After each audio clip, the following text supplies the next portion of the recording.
Good morning, नमस्कार, राधे राधे। आप सब लोगों का स्वागत है केपी कॉलेज के इस यूट्यूब प्लेटफॉर्म पर।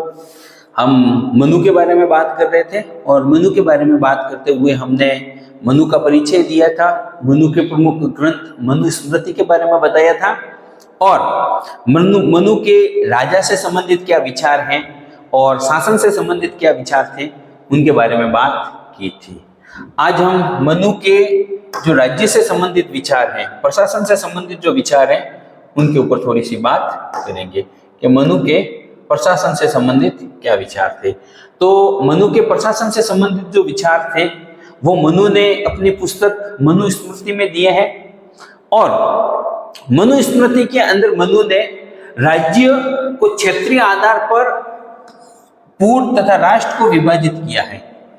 यानी कि मनु ने राज्य को दो भागों में बांटा है क्षेत्रीय आधार पर, और वो दो भाग हैं, वो कौन कौन से हैं? पूर्व और दूसरा है राष्ट्र। पूर्व पहला भाग है पूर्व और दूसरा भाग कौन सा है? राष्ट्र। पूर्व से मतलब है पूर्व या दुर्ग से राज्य से राजधानी से है, जो चारों और सुरक्षित सुविधाओं से पूर्ण तथा स्वच्छ भूभाग में बसाई जानी चाहिए।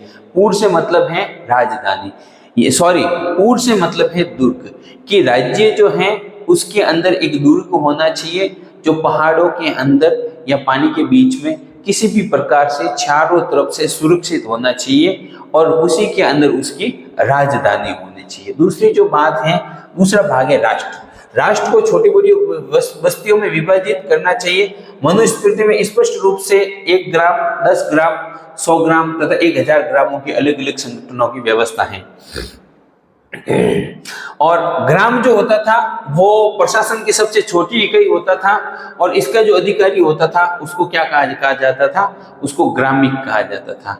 तो मनुस्मृति के अंदर मनु ने गांवों के जो है गांवों को 3 भागों में बांटा है, 1 गांव, 10 गांव, 100 गांव। अब बात करते हैं कि एक गांव का जो अधिकारी होता था उसको क्या कहा जाता था? उसको ग्रामिक कहा जाता था। इसके अलावा ग्रामों के अधिकारी को 10 ग्रामपति कहा जाता है, 20 ग्राम के अधिकारियों को विशति, 100 गांवों के अधिकारी को शती। यानी कि 10 गांवों का जो अधिकारी होता था उसे कहा जाता था 10 ग्रामपति। इसके अलावा 20 गांवों का जो अधिकारी होता था उसको कहा जाता था विशति। उसको क्या कहा जाता था? विशति, 10 ग्रामपति, ग्रामिक। और 1000 गांवों का जो अधिपति होता था, 1000 गांवों का जो शासक होता था उसको कहा जाता था सहस्त्रपति। क्या कहा जाता था? सहस्त्रपति। इन सभी अधिकारियों के कार्यों के निरीक्षण उच्च अधिकारी करता है। प्रत्येक अधिकारी के वेतन का भी उल्लेख मनुस्मृति में मिलता है। ये जो अधिकारी हुए, 1 गांव का अधिकारी, 10 गांव का अधिकारी, इनके जो सीनियर होते थे, 1 गांव वाले का निरीक्षण 10 गांव वाला करता था, 10 गांव वाले का निरीक्षण 100 गांव वाला करता था और 100 गांव वाले का निरीक्षण 1000 गांव वाला करता था। यानी कि एक दूसरे का निरीक्षण और उनको निर्देश देने का कार्य उनके ऊपर के जो अधिकारी होते थे वो करते थे। ग्रामों के अतिरिक्त नगरों के प्रशासन की भी व्यवस्था की गई है। नगर अधिकारी को स्वार्थ चिंतक नाम दिया गया है। नगर का जो अधिकारी होता था उसको क्या नाम दिया गया है? स्वार्थ चिंतक। स्वार्थ चिंतक नाम दिया गया है।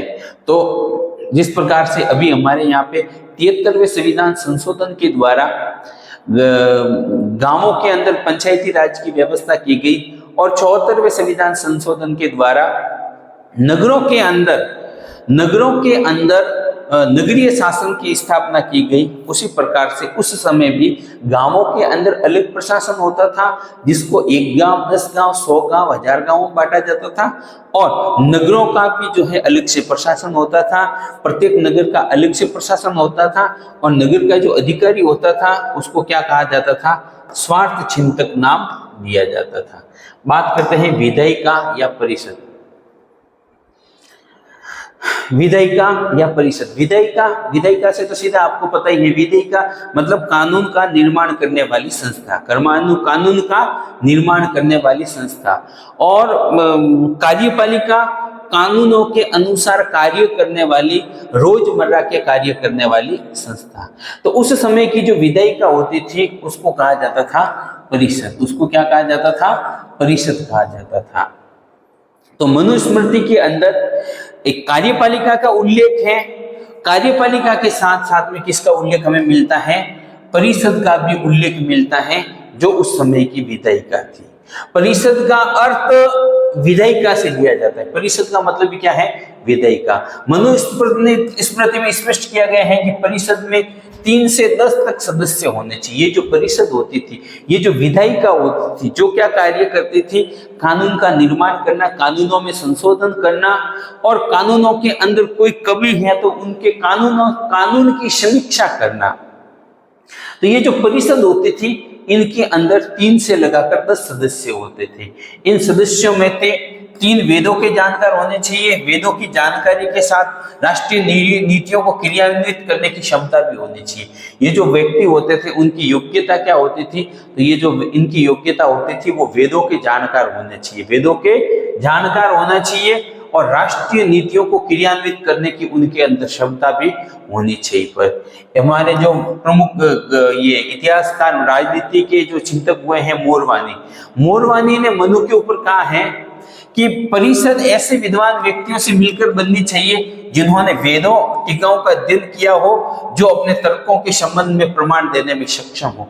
यानी जिन व्यक्तियों ने वेदों का अध्ययन किया हो और किसी भी बात का प्रमाण देने में जो व्यक्ति सक्षम होते हैं, ऐसे व्यक्तियों को विधायिका या परिषद का सदस्य बनाया जाना चाहिए।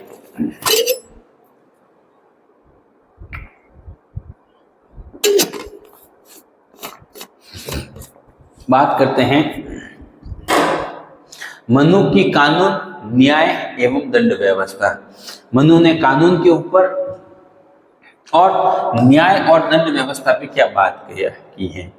तो मनुस्मृति में सदैव राजा के न्यायपूर्ण आचरण पर बल दिया गया है।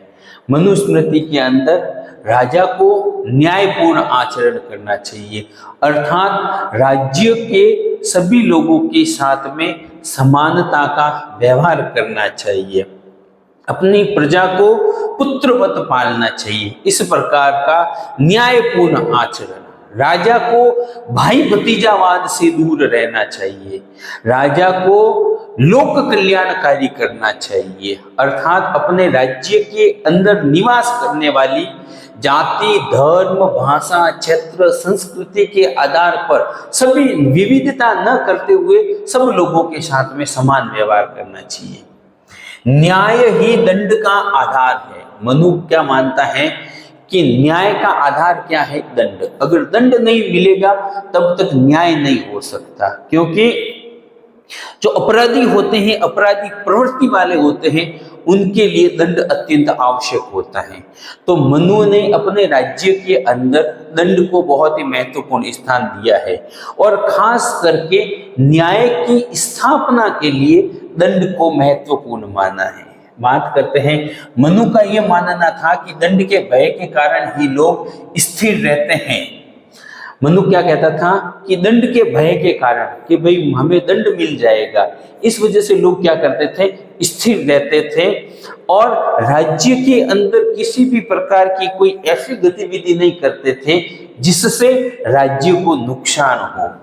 मनु का कहना है कि राजा का यह कर्तव्य है कि वह देश, काल, अपराध की गुणता आदि पर विचार करके ही अपराधियों को दंड देना चाहिए। अपराध कई प्रकार का होता है। कुछ अपराध ऐसे होते हैं जो जानबूझकर किए जाते हैं, कुछ अपराध ऐसे होते हैं जो भूलवश हो जाते हैं, कुछ अपराध ऐसे होते हैं जो परिस्थितियों के अनुरूप किए जाते हैं। तो राजा को जो अपराध है, एक ही अपराध के लिए समान दंड नहीं देना चाहिए, बल्कि जो अपराध किया गया है उसकी प्रकृति कैसी थी, वो किन परिस्थितियों के अंदर किया गया है।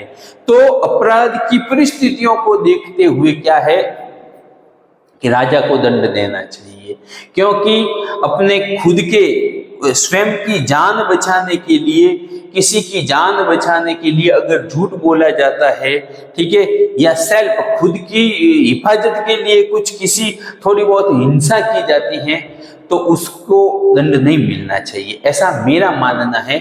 मनु तो राजा को यही कह रहा है कि भाई आप जो दंड दे रहे हो, इसने अपराध किया है, तो उसको अपराध सिद्ध होने के बाद में ही उनको दंड मिलना चाहिए। मनु का मानना है कि राजा दंड के भय से ही शासन करता है। राजा शासन क्यों करता है? दंड के भय से, ठीक है। राजा दंड के भय से ही शासन करता है। अगर दंड का भय नहीं होगा तो फिर प्रजा राजा दंड दे देगा, इस प्रकार का भय अगर लोगों में नहीं होगा तो राजा की बात को कोई भी व्यक्ति नहीं मानेगा। राजा को सदैव तत्पर रहते हुए कुल, जाति, गण और जनपद में जो भी अपने धर्म से विचलित हो तो राजा उन्हें यथोचित दंड की व्यवस्था करता है। कहने का तात्पर्य यह है कि राजा को हर समय तत्पर रहना चाहिए कि अगर कोई व्यक्ति अपनी कुल के अंदर, ठीक है ना, किसी भी कुल के अंदर, जाति के अंदर, गण के अंदर, जनपद में जो भी अपने धर्म से विचलित हो रहा है, मनुस्मृति के अंदर मनु ने ब्राह्मणवाद, ब्राह्मणों और धर्म को बहुत उच्च स्थान दिया है। तो मनु कहता है कि जो राज्य के अंदर, जनपद के अंदर निवास करने वाला व्यक्ति अपने धर्म से विमुख हो जाता है, मतलब कि जाति व्यवस्था, कुल व्यवस्था, गण व्यवस्था, वर्ण व्यवस्था, आश्रम व्यवस्था, संस्कार, विवाह, इस प्रकार की समाज की जो रिवाज है, समाज की जो परंपराएं हैं, उनको तोड़ने का कार्य करता है, तो राजा को क्या करना चाहिए? ऐसे व्यक्ति को दंड देना चाहिए। बात करते हैं आगे। मनु ने दंड के 4 प्रकार बताए हैं। मनु ने दंड के कितने प्रकार बताए हैं? तो मनु ने दंड के 4 प्रकार बताए हैं। मनु कहता है कि राजा को जो दंड देता है राजा, वो किन किन प्रकार का होता है? तो मनु ने दंड के 4 प्रकार बताए हैं। कोई भी अपराधी अपराध कर रहा है तो उसको जो बदले में दंड दिया जाता है, तो मनु कहता है कि दंड 4 प्रकार के होते हैं। पहला है दिग्दंड, वागदंड, धनदंड और वधदंड। दिग्दंड, वागदंड, धनदंड और वधदंड, एक एक के ऊपर बात करते हैं। सबसे पहले बात करते हैं दिग्दंड का अर्थ, कि दिग्दंड जो होता है वो क्या होता है। तो दिग्दंड का अर्थ होता है धिक्कार स्वरूप दंड या अपमानजनक दंड। दिग्दंड क्या होता है? धिक्कारना, ठीक है ना। देखो क्या होता है कि कोई व्यक्ति अपराध कर रहा है, कोई राज्य के कानून को तोड़ रहा है, कोई व्यक्ति ऐसा कार्य कर रहा है जो समाज और राज्य के अंदर शोभनीय नहीं है, तो ऐसे व्यक्ति को क्या करना? उसके व्यक्ति का अपमान करना, उसको सामाजिक रूप से बहिष्कृत कर देना। सामाजिक रूप से क्या करना? बहिष्कृत कर देना। हमारे समाज में हम देखते हैं कि कई जो व्यक्ति ऐसे अपराध करते हैं, जो हमारे रिवाज और परंपराएं हैं, उनको अगर तोड़ते हैं तो उनको क्या करते हैं? सामाजिक रूप से बहिष्कार कर देते हैं, उनका हुक्का पानी बंद कर देते हैं। हमारे यहाँ पे क्या करते हैं? उनका हुक्का पानी बंद कर लेते हैं। ऐसे लोगों को फिर समाज के अंदर, समाज की जो मुख्य धारा होती है, उनसे उनको अलग कर दिया जाता है।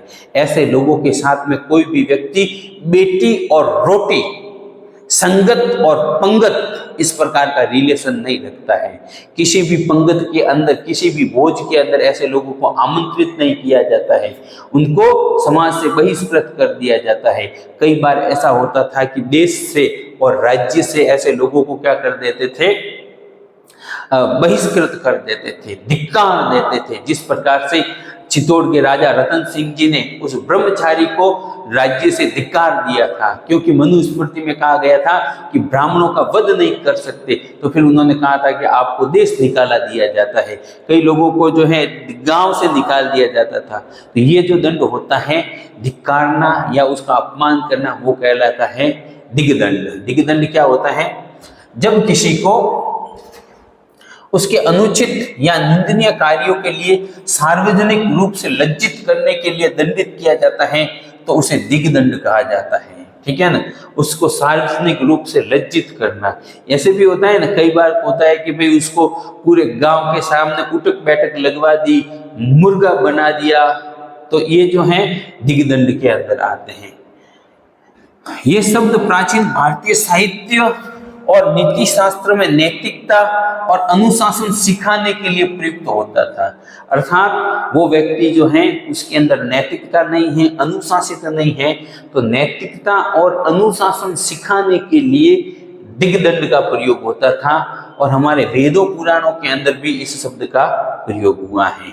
विशेष रूप से जब किसी व्यक्ति ने समाज के विरुद्ध आचरण किया हो तब उसका धिक्कार करने के साथ उसे अनुचित कृत्य का दंड दिया जाता था। अर्थात जो समाज के विरुद्ध कोई व्यक्ति कार्य करता था तो उसको धिक्कार स्वरूप क्या कर दिया जाता था, समाज से अलग कर दिया जाता था। दूसरा जो दंड है वो है वाग्दंड। वो कौन सा है? वाग्दंड। वाग्दंड का मतलब होता है वाणी के द्वारा दिया गया दंड। वाग्दंड का अर्थ क्या होता है? वाणी के द्वारा दिया गया दंड। अर्थात जब कोई व्यक्ति समाज विरोधी कार्य करता था, समाज विरोधी कार्य करता था, ठीक है ना, तो फिर उसको क्या कही जाती थी? अपन कहते हैं नहीं कि उस व्यक्ति को मैंने फटकारा, उस व्यक्ति को फटकार लगाई, उस व्यक्ति को डांटा, उस व्यक्ति को वो कहते हैं ना, कई प्रकार के ऐसे शब्द जो होते हैं, फटकारना, डांटना, मैंने तो उसको जोरदार सुनाया। तो ये क्या है? ये फटकारना, डांटना, सुनाना, ये जो है ना, ये वाणी के द्वारा दिए जाने वाले दंड है। ये वाणी के द्वारा दिए जाने वाले दंड है। आजकल क्या होता है कि जब दंड लेने की बात आती है ना, तो ये दिग्दंड ने, वध दंड ने, बाकी दंड तो बाद की बात है, मगर ये वाणी वाला जो दंड है ना, ये व्यक्ति के मुंह से पहले निकलता है। ठीक है, कहने का मतलब यह है कि अगर कोई दो मित्र भी आपस में लड़ रहे हैं, दो मित्र आपस में बात कर रहे हैं और बात करते करते लड़ गए, तो वो एक दूसरे को दंड देने के लिए सबसे पहले किस दंड का प्रयोग करते हैं? सबसे पहले वाग्दंड का प्रयोग करते हैं। जी हाँ, आपके भी मुंह पे अभी जो है वाग्दंड आ रहे होंगे ऐसे शब्द, मगर ऐसे शब्दों का प्रयोग नहीं करना है। ऐसे शब्दों का प्रयोग नहीं करना है जिनको अपन गालियां भी कहते हैं आज के समय में। तो वाग्दंड क्या होता है? जब किसी को कठोर शब्दों, अपमानजनक भाषा या फटकार के माध्यम से दंडित किया जाता है तो उसे वाग्दंड कहा जाता है। सार्वजनिक रूप से जब व्यक्ति अपराध करता था तो पूरे गांव के सामने उसको बुलाया जाता था और उसको कहा जाता था कि तूने ये गलत कार्य किया है। थोड़े कठोर शब्दों के साथ में उसको फटकार लगाई जाती थी, डांटा जाता था। तो वो कौन सा दंड कहलाता था? वो वाग्दंड कहलाता था। अमूमन क्या होता था कि अगर अपराध की प्रकृति कमजोर है, मतलब अगर छोटा अपराध है तो या पहली बार किया गया अपराध है या भूलवश अपवाद हो रहा है, तो उसको वाग्दंड के द्वारा फटकार लगा करके छोड़ दिया जाता था और उसको आइंदा ऐसा अपराध न करे इसके लिए उसको कहा जाता था। ये शारीरिक दंड न होकर मौखिक दंड होता है, जिसमें किसी की गलतियों के लिए उसे शब्दों द्वारा लज्जित और या अनुशासित किया जाता है। ये जो दंड होता है वो कैसा होता है? ये मौखिक दंड होता है। कैसा होता है? मौखिक दंड होता है, बोल के दिया जाता है।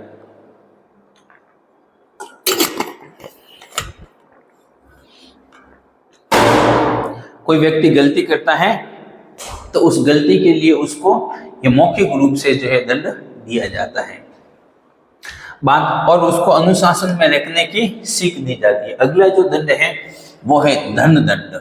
कौन सा दंड है? धन दंड।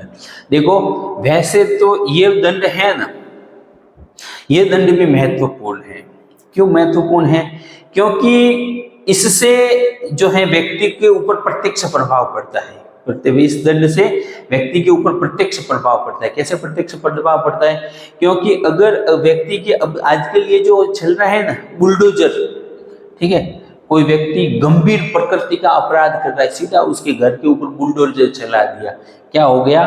उसको बराबर धन का लाभ, उसके जो है उसके ऊपर जुर्माना लगा है, ठीक है ना, धन दंड हुआ है उसके। हालांकि हम देखते हैं अपराध के लिए अदालतें भी उसको कहती है तेरे ऊपर 5,000 का जुर्माना, 10,000 का जुर्माना, कई बार उसके खेत, घर, जमीन, जायदाद वो सील कर दिए जाते हैं। यानी कि ऐसा दंड जो धन के रूप में दिया जाता है।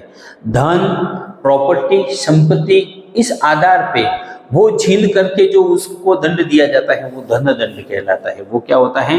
धन दंड कहलाता है। व्यक्ति के जीवन के अंदर धन का, पैसे का, प्रॉपर्टी का, संपत्ति का बहुत ज्यादा महत्व होता है। तो जब ये धन ही उनसे छीन लिया जाता है तो व्यक्ति क्या होता है कि उनको यूं बराबर उनको जो है दंड मिलता है। जब किसी को किसी अपराध, गलती या अनुशासनहीनता के लिए पैसे के रूप में दंड दिया जाता है तो उसे धन दंड कहा जाता है। ठीक है ना? देखो क्या होता है, एक तो होता है धन दंड के बारे में बात करते हैं। देखो कोई व्यक्ति क्या कर रहा है, अपराध कर रहा है, गलती कर रहा है, अनुशासनहीनता कर रहा है, इसके लिए उसको पैसे के रूप में कि भाई इतने पैसे तेरे को भरने पड़ेंगे, पैसे ले लिए जाते, वो धन दंड होता है। यह दंड किसी सरकारी संस्थान, न्यायालय या संगठन द्वारा लगाया जा सकता है। ये जो दंड है किसी के भी द्वारा लगाया जा सकता है। प्राचीन भारतीय न्याय प्रणाली में धन दंड एक सामान्य दंड स्वरूप था। धन दंड क्या था? एक सामान्य दंड था। मनुस्मृति और अन्य धर्मशास्त्रों में इसका उल्लेख मिलता है जहां अपराध की गंभीरता के आधार पर धन दंड लगाया जाता था। अपराध की जो गंभीरता है कि भाई अपराध की वजह से किसी व्यक्ति को शारीरिक रूप से नुकसान नहीं हुआ है बल्कि उसके धन का नुकसान हुआ है तो वो उसको भी वापस धन दंड के द्वारा उसको भर दिया जाता था। एक मैं आपको थोड़ी सी दो शब्दों के बारे में बात करता हूँ। एक तो शब्द होता है हर्जाना, एक शब्द होता है जुर्माना। हमारे ये दोनों शब्द देखने को मिलते हैं।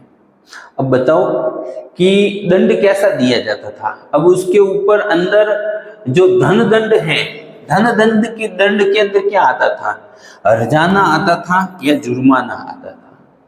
तो ये हर्जाना और जुर्माना, इनके अंदर क्या होता है, फर्क क्या होता है कि अगर किसी व्यक्ति का हर्जाने का मतलब तो होता है नुकसान की भरपाई, नुकसान की भरपाई मतलब कि भाई तेरी वजह से उसको इतने का नुकसान हुआ है इसलिए तू उस नुकसान की उसको क्या कर ले, भरपाई कर ले। एक क्या होता है कि तूने ये गलती की है इसलिए तू ये पैसे भर, ये होता है जुर्माना। जुर्माना जो होता है ना वो क्या होता है, वो दिया जाता है दंड स्वरूप। दंड स्वरूप जो पैसे उनसे लिए जाते हैं वो क्या होता है, जुर्माना होता है। ठीक है, तो अगर अपराध जानबूझकर किया गया है, ठीक है, अपराध जानबूझकर किया गया है तो वो तो होगा जुर्माना। पहले से यूं कहने का मतलब षड्यंत्र के पूर्वक अपराध किया गया है, नुकसान किया गया है व्यक्ति या समाज राज्य का, तो जुर्माना। और अगर गलती से हो गया है, बाय मिस्टेक हो गया है, परिस्थिति ऐसी थी, तो वहां पे लगता है हर्जाना। वहां पे क्या लगता है, हर्जाना। आगे बात करते हैं वध दंड। वध दंड, ठीक है, ये जो दंड होता था ये सब दंडों के अंदर बड़ा दंड होता था। जब कोई बड़ा अपराध होता था तो फिर इस प्रकार के दंड का प्रयोग किया जाता था। वध दंड मतलब मृत्यु दंड। मृत्यु दंड, आज के समय में फांसी की सजा दी जाती है। वध दंड का अर्थ होता है मृत्यु दंड या फांसी की सजा। जब किसी अपराधी को कानूनी प्रक्रिया के तहत मृत्यु दंड दिया जाता है तो इसे वध दंड कहा जाता है। जब किसी व्यक्ति के अपराध की जो प्रकृति होती है वो बड़ी कठोर होती है, उसने जघन्य अपराध किया है, तो ऐसे व्यक्ति का क्या किया जाता है, वध कर दिया जाता है, उसको वध दंड कहा जाता है कानून के द्वारा। यह सबसे कठोर दंड माना जाता है जो अत्यंत गंभीर अपराध जैसे हत्या। वध दंड किस किन अपराधों के लिए दिया जाता था, हत्या, आतंकवाद, देशद्रोह, बलात्कार आदि के मामलों में वध दंड दिया जाता है। प्राचीन भारतीय ग्रंथों में, न्याय प्रणालियों में वध दंड का उल्लेख मिलता है, लेकिन धर्मशास्त्रों में इसे अंतिम विकल्प के रूप में देखने की सलाह दी गई है जब अन्य सुधारात्मक उपाय असफल हो गए हो। धर्मशास्त्रों के अंदर कहा गया है कि जब बाकी सब उपाय निष्सफल हो जाए, बाकी कोई भी दंड देने से कोई भी उपाय काम में नहीं आ रहा है, तो ऐसे समय में व्यक्ति का वध कर देना उचित है। ठीक है, कल अपन वापस इसको आगे बढ़ाएंगे। आज के लिए इतना ही, धन्यवाद।